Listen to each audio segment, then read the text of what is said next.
Hi everybody, it's Rob Ranko from the Carlson Law Firm. I wanted to take a few minutes to talk to you about police brutality cases and some things that we look at when we are investigating these sorts of cases. Two main things I want to talk about is the impact of somebody's guilt or innocence if they're apprehended by a police officer. Does the fact of them being guilty or innocent of the crime that they're suspected of, does that impact our analysis at all? And does it impact the way the jury would look at the case?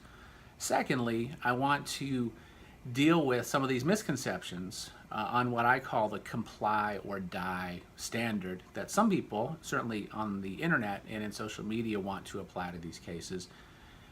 Is that a good way to look at these things? You can probably guess by the way that I'm framing it that I don't think it's a great idea, but I will explain why.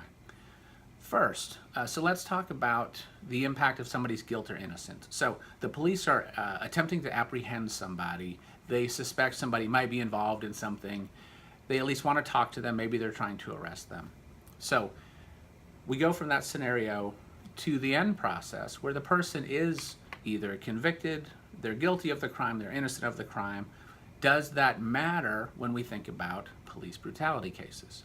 The short answer is no, absolutely not. In fact, you can argue at a police brutality trial that the innocence or guilt of the victim, if they were assaulted, the citizen, that is completely irrelevant, and the jury shouldn't even learn about whether or not they were innocent or guilty. Now, it might become relevant for some other reason, but when we look at whether a police officer has violated somebody's constitutional right, which is the only reason we can really find liability against a police officer. It's not a question of negligence, it's a question of a civil rights violation if they have violated somebody's constitutional rights. The standard we have to look at it from is we go to the moment when the police officer made the decision to do whatever it is that he ended up doing. What information did he have that led him to make that choice? So we'll talk about the Hernandez case that we tried last year. So a man is coming out of the Walmart, he has cheeseburgers in his hand. Police officers converge upon him and they decide to do something. Now what they decided to do to Mr. Hernandez was, number one, tell him to get on the ground. Number two, tell him to stop. Number three, one officer pointed a firearm at Mr. Hernandez.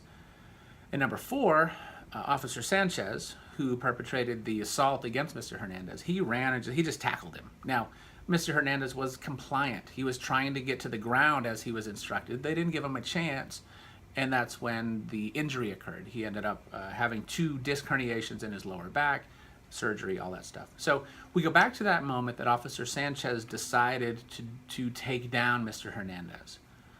What information did he have that would indicate to him that Mr. Hernandez was a danger to somebody? What was the level of crime that they were potentially apprehending him for? Was he a flight risk? Was he just attempting to actively flee or resist at the time? That's part of the analysis that they would go through. But we go to that moment when the police officer made that decision. And then the trial court, the jury, would have to decide, was that a reasonable thing to do? Did that violate anybody's constitutional rights? And that doesn't go to guilt or innocence. It merely goes to what's going on here and what's a reasonable response to that situation, the way the police officer understands it at that moment. If it's a reasonable course of action, then the jury likely won't find a constitutional violation. If it was an unreasonable course of action, excessive force was used, or force when there should have been no force, those can all be found to be violations where we can find liability on a civil rights case. So that's the first thing I wanted to talk about. Guilt or innocence, irrelevant to the situation. An innocent person, for instance, just to kind of close that loop, an innocent person who appears to pose a threat, the jury certainly can and oftentimes would find in that circumstance that the officer was justified in using some sort of force, potentially even deadly force, if the circumstances are right. So that's that. Okay, the second issue I wanted to deal with today is the question of what about those people who are suspected of crimes, innocent or guilty, and let's just talk about guilty people now. People who are actually guilty of the thing that the officer suspects and the thing that they're being apprehended for at the time. What about those folks? If you follow these cases on social media, like I do, gosh, it can be real frustrating.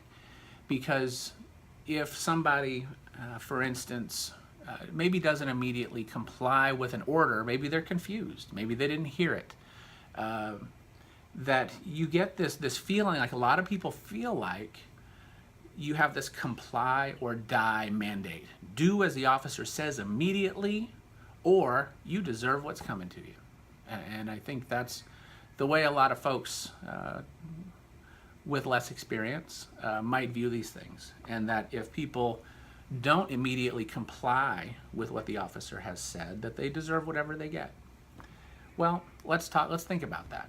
So these cases, like I said, they're all construed as potential constitutional violations.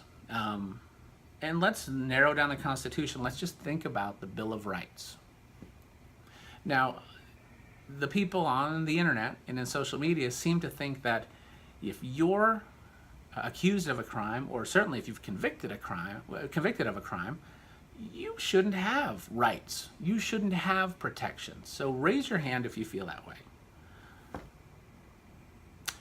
All right, so let's talk about that.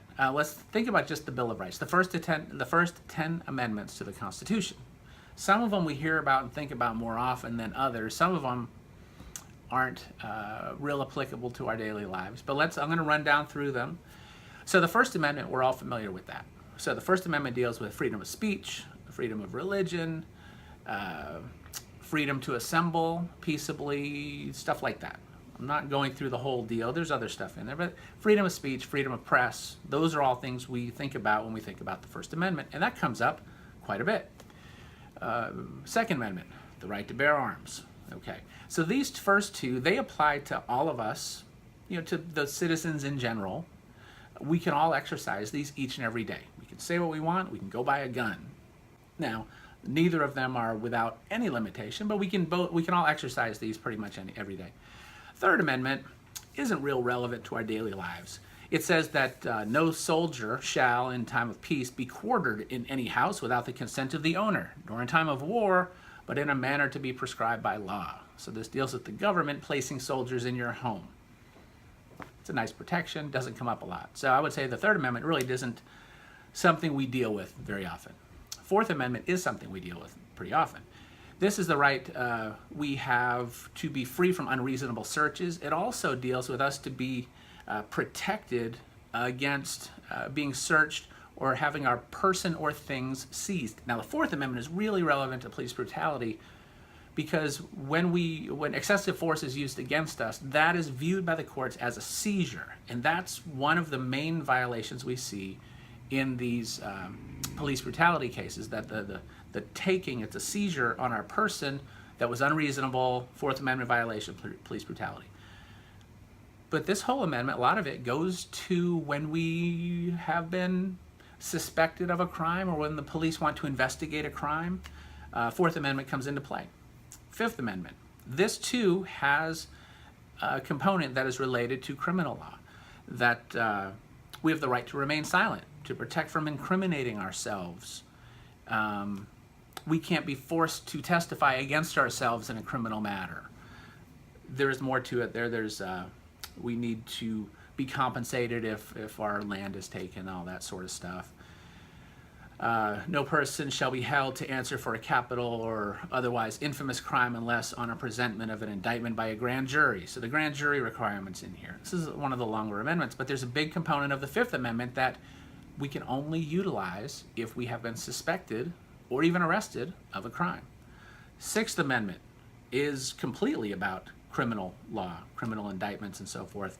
We have the right, when we're being criminally prosecuted, to a right to speedy and public trial, a right to be confronted by our accusers. We can't use the Sixth Amendment unless we've been accused of a crime.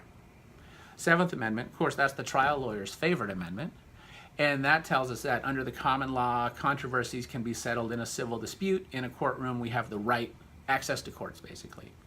The Eighth Amendment says that excessive bail shall not be required, nor excessive fines imposed, nor cruel and unusual punishments inflicted. This is for folks who have been arrested and or convicted of a crime. You can't use your Eighth Amendment rights unless you've been convicted or accused of a crime. The Ninth Amendment, again, not something we think about very often, doesn't come up very often. It says that the enumeration in the Constitution of certain rights shall not be construed to deny or disparage others retained by the people. Basically, this just says that just because something isn't in the Constitution or in the Bill of Rights, it doesn't mean that we don't necessarily have that right. There are other things outside of this. They just didn't want to limit it so somebody could point at the Bill of Rights or the Constitution and say, you don't have that right because it's not in the Constitution. Ninth Amendment says, well, it's not that simple. You might have that right, it just may not be here. 10th Amendment, we hear about this occasionally. This is not an individual sort of a right, but it is something important to our government. And it says the powers not delegated to the United States by the Constitution nor prohibited by it to the states are reserved to the states respectively or to the people. Basically, this is what when people invoke the idea of states' rights, they're talking about the 10th Amendment. This is something like the abortion debate. Oftentimes they say we shouldn't have a federal regulation on this. We should leave this to the states for each state to regulate as they want. 10th Amendment gives, at least contemplates that idea. So, why did I run through all 10 of these amendments? Okay, so we see that number 3, number 9, and number 10 don't really impact us in our daily lives. But 4 of these amendments, number 4, number 5, number 6, and number 8, a large part of these, 4 out of 10, if we want to look at all 10, 4 out of 10 really only come into play for citizens if you have been suspected, accused, or convicted of a crime. If you haven't been suspected, accused, or convicted of a crime, you can't even use 4 of these amendments for the most part. So, the Bill of Rights, the Constitution, the law of our land, a huge part of it only comes into play if you have been suspected, accused, or convicted of a crime. For someone to argue that if you have been suspected, accused, or convicted of a crime, you shouldn't have rights, well, that is somebody who just doesn't understand the Constitution. The Constitution is there to protect us when we are at our worst, when we are at the bottom, when we have, maybe rightfully or wrongfully, when we've been accused of something, when we face the possibility of losing our liberty. If you think that we shouldn't have our constitutional rights when we've been convicted of a crime or when we've been accused of a crime, you're missing the boat. So when you hear about these cases of police brutality involving folks who end up being guilty and who may have even not been perfect citizens, maybe they didn't immediately comply with an order, that's not the end of the analysis. You don't lose your constitutional rights because you don't move quickly enough or you don't jump high enough when the cop says jump. It's deeper than that. So think about it.